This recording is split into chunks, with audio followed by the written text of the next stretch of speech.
Guys, ito luto ng isang recipe namin. Chicken kabsa. Yan ang alaga ko yung nagluto. Yan, tapos na. May dalawang salad pa na hindi ko natapos. Yan. Yummy. It's Saudian recipe.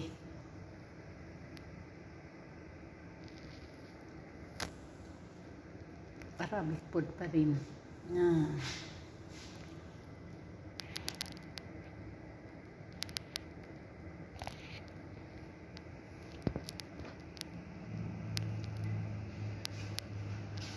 Okay.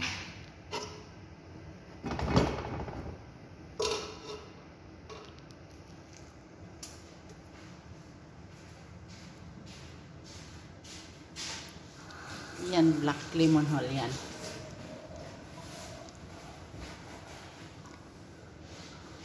So, ready na. Kasi ito yung kainan sa amin. Kami ang host sa family gathering. Kaya yan na.